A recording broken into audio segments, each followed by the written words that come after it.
और उसने कहा था हम तुम्हारी कौम से ये तकद्दुस छीन लेंगे, और उन्होंने छीन लिया। आप लाख टोपी लगा के नारे लगाते रहो, वो छीन चुके हैं। मैं कह रहा हूं पूरी जिम्मेदारी के साथ, वो छीन चुके हैं। आप कहेंगे कैसे? तो सुनो, जो पूरी कौम गानों से दूर थी आज हर घर में गाने चल रहे हैं। और कैसे छीनेगा? और कैसे छीनेगा? जिस कौम की बेटी एक बार गैर की नजर पड़ने पे अपनी आंखें निकाल देती थी, आज वही बेटी घंटों घंटों गैर के साथ होटल में चाय पी रही है। और कैसे छीनेगा बताओ? ये काला कपड़ा नकाब नहीं है, ये पर्दा नहीं है। चाहे 7,000 का खरीदो या 70,000 का खरीदो, पर्दा ये नहीं। पर्दा ये है कि एक भी कपड़ा ना हो फिर भी तेरे चेहरे पे गैर महरम की नजर नहीं पड़नी चाहिए। जानते हो वो फिलिस्तीन जो क़िबला अव्वल बैतुल मुक़द्दस, जहां से मेरे नबी ने मेराज के लिए उड़ान शुरू की, उस जमीन को आज मस्जिद अक्सा के नाम से दुनिया जानती है। मैं ज्यादा तफसील में जाना नहीं चाहता, सिर्फ एक बात कहना चाहता हूं। कुछ दिन पहले मुझे बता रहे थे लोग, बड़ी तारीफ कर रहे थे, ये पूरा पाकिस्तान है। मैंने कहा अमल से तो पाकिस्तान नहीं लगता। डॉक्टर इकबाल की बात याद आ रही थी, यूं तो सैयद भी हो, मिर्जा भी हो, अफगान भी हो, तुम सभी कुछ हो, बताओ कि मुसलमान भी हो। करो बर्दाश्त, मेरी बात है। मैं आईना हूं, दिखाऊंगा दाग चेहरे के, जिसे खराब लगे सामने से हट जाए। कोई मसला नहीं है मुझे, बस इतना मेरी बात सुन लें। उस अर्ज़ मुक़द्दस की कहानी दुनिया अखबारों में पढ़ रही है, उनके बयानात आते हैं। जानते हैं, जब इंटरव्यू में किसी ने एक बच्ची से पूछा था कि तुम हर वक्त नकाब में क्यों रहती हो, उसने कहा था हम सोते भी नकाब में हैं। कहा क्योंकि पता नहीं कब इजराइल का बम आए और हमारी इमारत को गिरा दे और लोग हमारी लाशें निकालने आए, खुदा ना करे हमारे जिस्म पे किसी गैर महरम की नजर पड़ जाए। वो भाई, इसे हया कहते हैं और इसे इस्लाम कहते हैं। अल्लाह उन माओ के तकद्दुस का सदका हमारी माओ को अता करे। हाँ, उसने कहा था इसलिए नकाब पहन के सोचे हैं कि कहीं लाश बन के हम उठाए जाएं, हमारे बदन पे किसी गैर की नजर न पड़ जाए। आज मैं पूछना चाहता हूँ, खुदा का वास्ता जरा सोचो तो सही, वो तो लाश की तैयारी भी इतनी तिक्की करके बैठी है कि बदन पे गैर महरम की नजर न पड़ने पाए। जिनके घरों की इमारतें और बिल्डिंगें बड़ी मजबूत हैं, आज उनके बदन के कपड़े उनके बदन को क्यों नहीं बचा पा रहे हैं? मैं पूछना चाहता हूँ, क्या सिर्फ कहने से कोई कलीज़ फातिमा हो सकती है? क्या सिर्फ बोलने से कोई कलीज़ फातिमा हो सकती है? एक बंदे की गारंटी के साथ कह सकता हूँ, जागिर हो, पढ़ा लिखा हो, आलिम हो या गैर आलिम हो, खास हो के अवाम हो, कोई ये पसंद नहीं करेगा कि मेरी माँ बदअमल होनी चाहिए, मेरी माँ बदकिरदार होनी चाहिए। हर शख्स ऐसी माँ चाहता है कि लोग जिसके किरदार के चर्चे करें, जिसकी बादशाही की बातें करें। वो भाई, हमारे बस में ना था कि हम अपनी माँ को 500 पैदाइशी बना लेते, लेकिन इतना तो बस में है, अगर कोशिश करेंगे तो आने वाली बच्चों को, आने वाली नस्लों को बादशाह माँ दे सकते हैं, नेक माँ दे सकते हैं, ताज्जुदगुजार माँ दे सकते हैं। आज दुनिया चीख रही है, दुनिया तड़प रही है, मालिक क्यों नहीं उठता कोई फलस्तीन के लिए, क्यों नहीं आवाज करता कि कोई फलस्तीन के लिए। मुझे पता है और आपको भी बता दूं, जिस दिन सलाहुद्दीन अय्यूबी ने बैतुल मुक़द्दस को फतह किया था, दुश्मनों के सामने खड़ा था, तो एक यहूदी ने आंखों में आके डाल के कहा था, क्या सोच रहे हो सलाहुद्दीन का रब का शुक्र है, रब ने इसकी फतह मेरे हाथ पे रखी है। अल्लाह अकबर, उसने कहा था सलाहुद्दीन जितना खुश होना है हो लो, कुछ दिन की बात है फिर हमारा कब्जा होगा, बैतुल मुक़द्दस फिर हमारा होगा। तब सलाहुद्दीन अय्यूबी ने कहा था आज अगर तुम्हारा था, रब ने मुझे भेज दिया है, फिर तुम पे जाएगा, फिर खुदा किसी सलाहुद्दीन अय्यूबी को पैदा फरमा देगा। ये बात किसने कही? सलाहुद्दीन अय्यूबी ने। तवज्जो है ना, करो बर्दाश्त। कहा था कि आज मैं नहीं रहूंगा, कल फिर कोई और सलाहुद्दीन आएगा। तो जानते हो उस यहूदी ने क्या कहा था? उसने कहा था सलाहुद्दीन कसम खाते अब कयामत तक इस कौम में कोई दूसरा सलाहुद्दीन अय्यूबी पैदा नहीं होने देंगे। क्या कहा था उसने? हम तुम्हारी कौम में कोई सलाहुद्दीन पैदा नहीं होने देंगे। आपने कहा कैसे रोकेगा? उसने कहा कि सलाहुद्दीन पैदा होने के लिए माए सैयदा ज़ैनब की कनीज होनी चाहिए। हाँ, उसने कहा था सलाहुद्दीन होने के लिए बेटे को माँ को राबिया बसरिया के दल की चौखट कर दरबार और उसने कहा था हम तुम्हारी कौम से ये तकद्दुस छीन लेंगे, और उन्होंने छीन लिया। आप लाख टोपी लगा के नारे लगाते रहो, वो छीन चुके। मैं कह रहा हूं पूरी जिम्मेदारी के साथ, वो छीन चुके हैं। आप कहेंगे कैसे? तो सुनो, जो पूरी कौम गानों से दूर थी आज हर घर में गाने चल रहे हैं। और कैसे छीनेगा? और कैसे छीनेगा? जिस कौम की बेटी एक बार गैर की नजर पड़ने पे अपनी आंखें निकाल देती थी, आज वही बेटी घंटों घंटों गैर के साथ होटल में चाय पी रही है। और कैसे छीनेगा बताओ? ये काला कपड़ा नकाब नहीं है, ये पर्दा नहीं है। चाहे 7,000 का खरीदो या 70,000 का खरीदो, पर्दा ये नहीं। पर्दा ये है कि एक भी कपड़ा ना हो फिर भी तेरे चेहरे पे गैर महरम की नजर नहीं पड़नी चाहिए। इसे पर्दा कहते हैं। क्या किया हमने? क्या किया? बुरा मत मानिए, ये तमाशा हमने किया है। जो बेटियां 364 दिन घर में थी, हमने एक दिन झूला लगा करके उन बेटियों को भी बाजार में ला दिया। जिनको बाप ने किसी बहाने से नहीं निकलने दिया, तुमने मेले के बहाने से लाके खड़ा कर दिया रोड पे। और क्या करोगे तुम? इससे भी बुरे दिन देख लेते उम्मत को। मौलवी बोले तो ये बर्बाद कर रहे हैं। पुरानी सोच है हमारी। याद रखिएगा, जमाना कितनी भी तरक्की कर ले, जमाने को सुकून हुजूर के कदमों में बैठ करके मिलना है। ये लिख लो मेरी बात। ये सुकून तभी मिलेगा जब जमाना मोहम्मदी हो। उससे पहले सुकून नहीं मिलने वाला। क्या दौर नहीं देखे तुमने? पहले दाढ़ियां थी, फिर मुंडी, फिर कटिंग, डिजाइन बने, फिर चुकटिया बनी, अब फिर फैशन में दाढ़ी पूरी आ गई। मैं कहता हूं फैशन के नाम पर पूरी दाढ़ी रखते हो, काश सुन्नत के नाम पर पूरी दाढ़ी रख ली होती। बर्दाश्त नहीं हो रही ना बातें। अब इसलिए सुभान अल्लाह कहने को भी मुंह नहीं चलेगा। मत बोलो मैं तुम्हारी सुभान अल्लाह का मोहताज नहीं हूं, मुझे अजर तुमसे नहीं मदीने वाले मुस्तफा से चाहिए। हमने इन्हीं बेटियों को लाके बाजार में खड़ा कर दिया। दुख नहीं है हमें? बताओ कौन सा बाप ऐसा बेगैरत होगा जो ये कहे कि मेरी बेटी बेपर्दा रहे, मुझे फर्क नहीं पड़ता है? नहीं ना होगा कोई? बोलो नहीं ना। हर कोई चाहता मेरी बेटी बाहया हो। सबकी ये तमन्ना होती है मेरी बेटी कनीज़े फातिमा ज़हरा बने। ओ मेरे भाई, दीन की जिम्मेदारी सिर्फ उलमा के कांधे पे नहीं, आपके कांधे पे, सबके कांधे पे। ये मत सोचो उलमा सुधारेंगे, ये सोच के काम करो कि जो दीन की जिम्मेदारी मेरी आई है वो मुझे करना है, मुझे करना है। ताकि कयामत में अगर सैयदा कहे मेरे बेटों ने दीन के लिए खून दिया था, बता तूने क्या दिया, तो कम से कम कह देना मैं कुछ दे सका न दे सका, अपनी नस्ल को मुस्तफा के दर का गुलाम बना के आया। सुभान अल्लाह, वाह वाह वाह, कम से कम।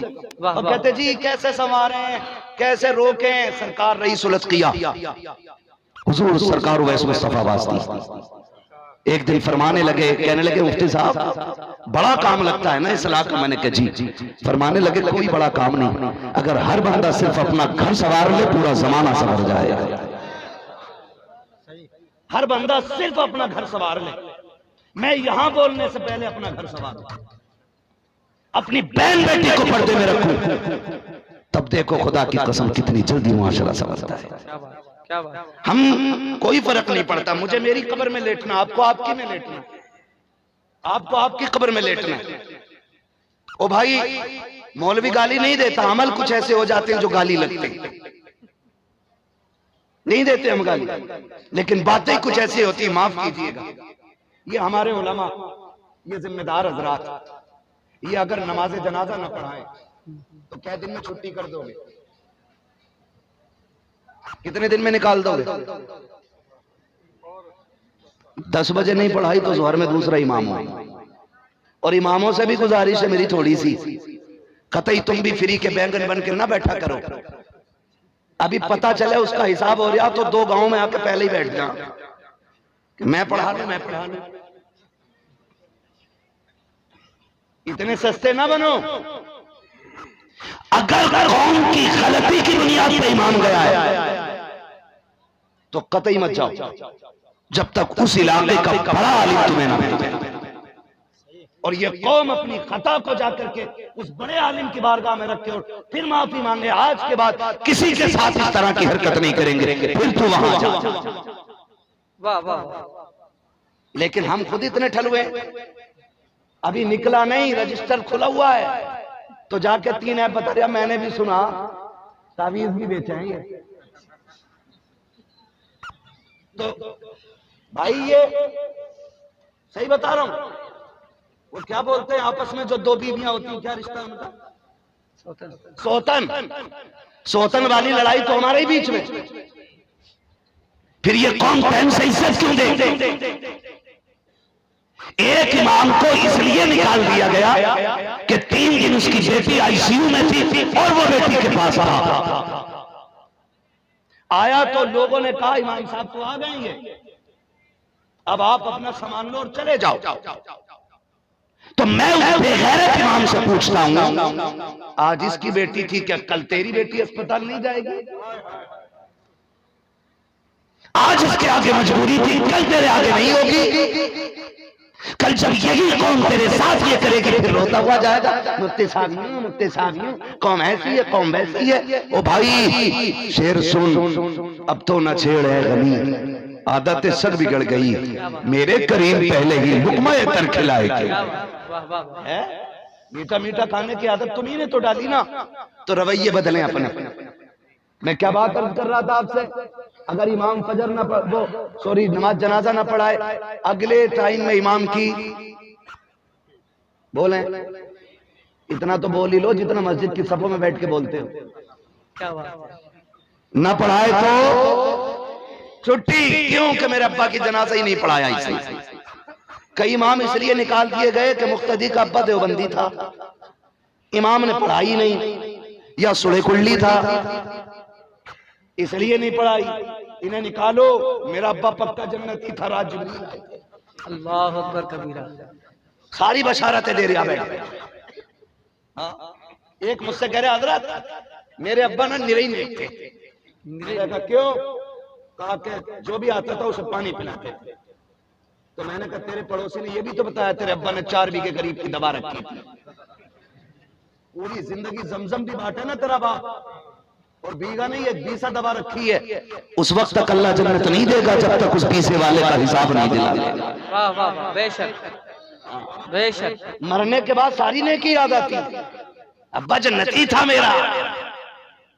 ओ भाई जीते जी ऐसे अमल कर लो कि लोग खुद कहे वो जन्नती का जनाजा जा रहा है। ऐसे काम कर जाओ कि लोग तुम्हारे जनाजे पे जन्नती होने की बातें करें, वरना हमने तो देखा लोग कंधा देते देते हंसते, पूछो क्यों हंसा था? का चला गया, बहुत बोलता था चौक में खड़े होके, सब पे टिप्पणी करना था, मुंह बंद हो गया।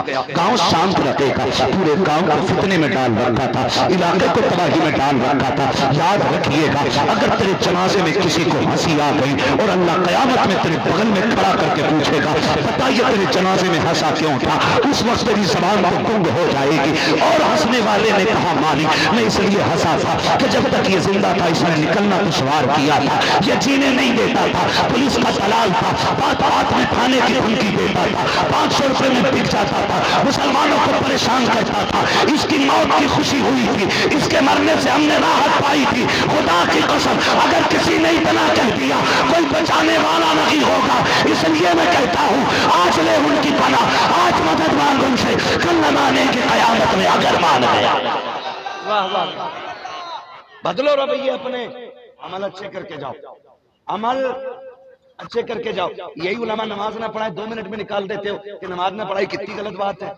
और यही अगर ये कहें कि ये तमाशे बंद कर दो, उर्स ऐसे करो जैसे करना चाहिए, तो कहते हो नहीं नहीं पुरानी सोच, गरीब नवाज भी तो कव्वाली करते थे, लिखा कहाँ लिखा बता, लदे कहाँ लिखा है? उनकी तरह है तू या वो तेरी तरह है? जितने कव्वाल आते माफ कीजिएगा, कोई पुड़िया खा रहा, कोई पहुआ पी रहा ना, आपका पैसा है, कौम का पैसा है, अल्लाह आपको सलामत रखे। भाई ना करो ये काम, बदलो अपने रवैये, हुजूर की महफिल सजाओ। आज दुख भरी बात यह है सिर्फ जलसों में नात और तकरीर पे फोकस रह गया। अल्लाह करे आपके 2 दिन का प्रोग्राम है ना, मेरी तमन्ना तो यह है 1 दिन तिलावत कुरान का मामला रखा जाए। हाँ, तिलावत कुरान, मुकाबला होना चाहिए इनामी। मशाकारी बुलाओ, यही वजह है अहले सुन्नत में मशाकारी मिलते ही नहीं, इसलिए कि पैसा तो मुकर्रिरों पे और शायरों पे चल रहा। हाफिज जीवन के करेगा क्या वो? 2,500, 3,000, 5,000, रमजान में 30 दिन मेहनत करेगा तो मिल गए 10,000, तो वो कुरान पढ़ने तैयार नहीं। गलत नहीं कह रहा हूं, तजवीद का इतना बड़ा फुकदान है, खुतबा सुनो ना बड़े बड़े अल्लामों का, तो ऐसा लगता है कि जैसे यसरुल कुरान पढ़ के खतीब बन गया है।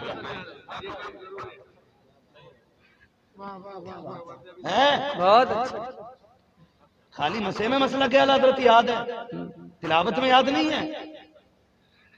हाँ, फुकदान है हमारे यहाँ, अच्छा कुरान पढ़ने वाले नहीं मिलते। क्यों? क्योंकि हमने उन्हें ये बावर करा दिया अपने बच्चों को कि तू पूरी रात भी कुरान पढ़ेगा तुझे 10 रुपए नहीं मिलने। हाँ, तुझे 10 रुपए नहीं मिलने। ऐसा शौक पैदा कर दो कि कोई कुरान की तिलावत किया करे तो पैसों की बारिश किया करो, ताकि दुनिया को पता चल जाए नात अपनी जगह, तकरीर अपनी जगह, रब के कुरान की तिलावत अपनी जगह है। क्या बात है भाई, शौक पैदा करें बच्चों में कुरान। तो मैं कहां खोले हैं गेसु यार ने खुशबू कहां तक है, बात कहां से निकली और कहां पहुंच गई।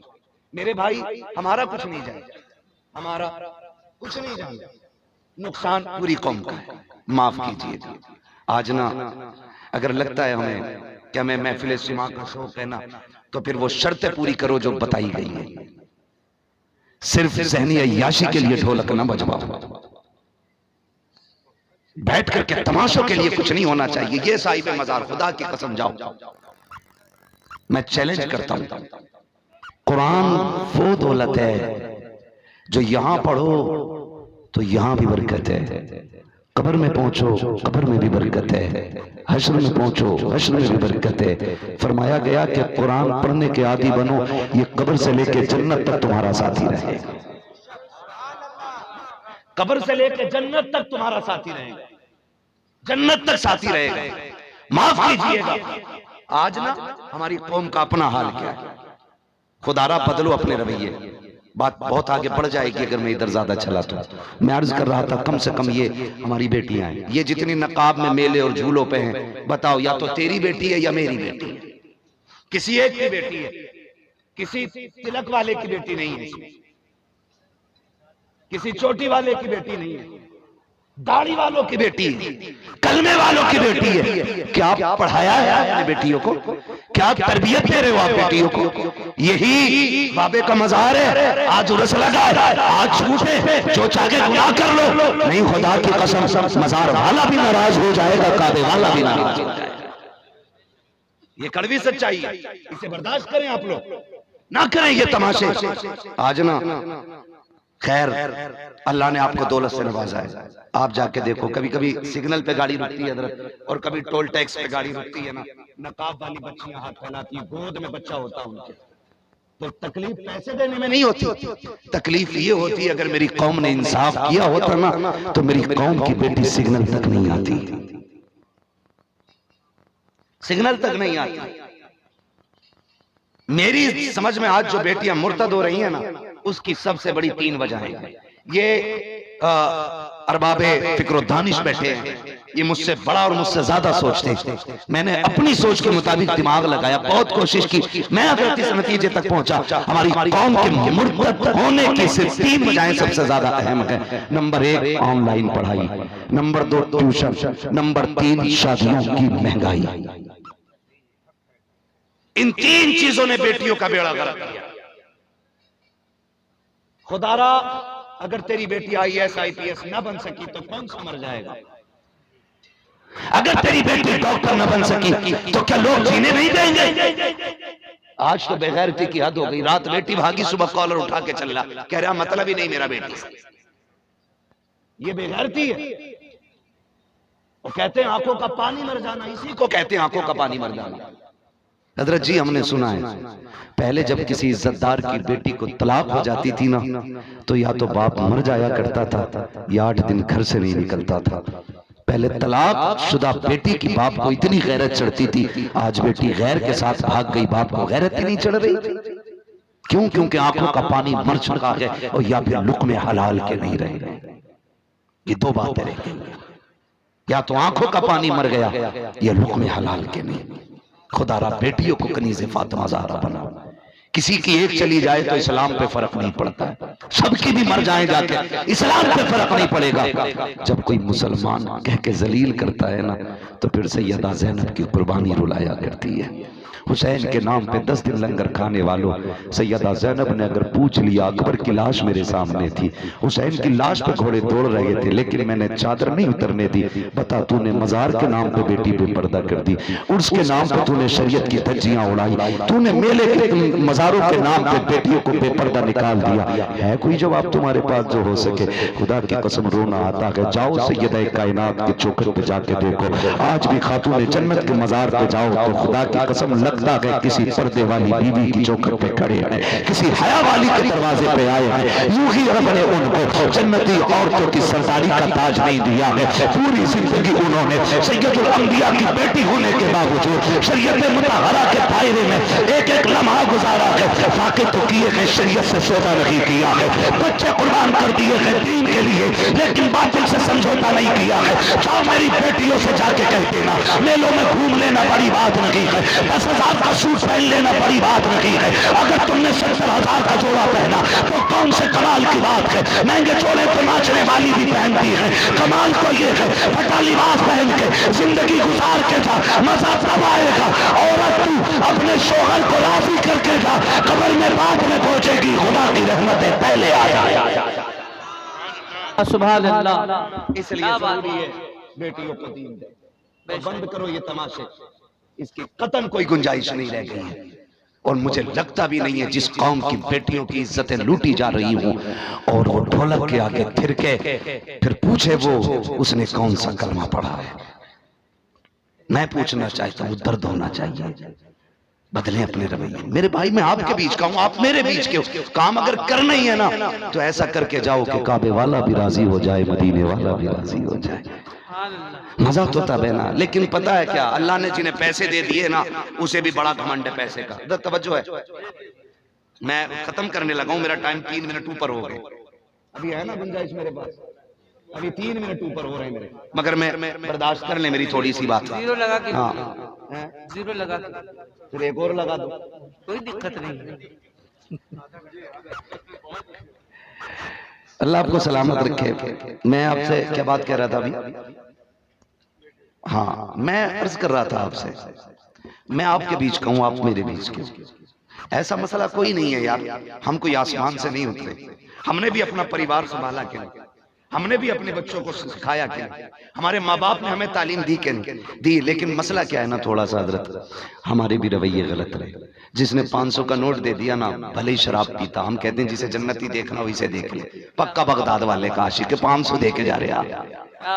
हमने भी इतनी सस्ती जन्नत बांटी है, हमने भी फ्री बांटी है भाई, हमने भी फ्री बांटी है। और पीर साहब अपनी में मगन, पीर साहब अपनी में मगन।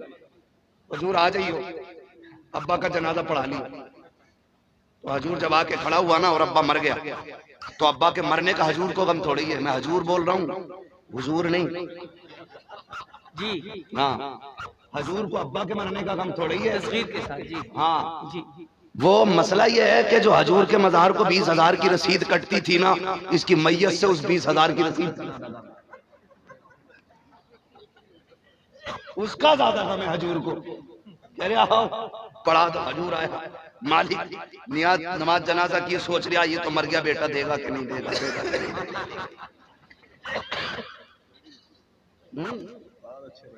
भाई वो हिसाब 20,000 का लगा रहा और कह रहा फना मियाँ आए थे अब्बा का जनाजा पढ़ाने, फना मियाँ ने पढ़ाया था अब्बा का जनाजा।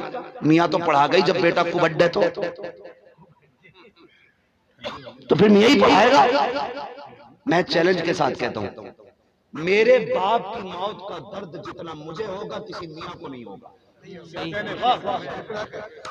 मेरी मैयत का दर्द जितना मेरे बाप को होगा किसी के बाप को नहीं।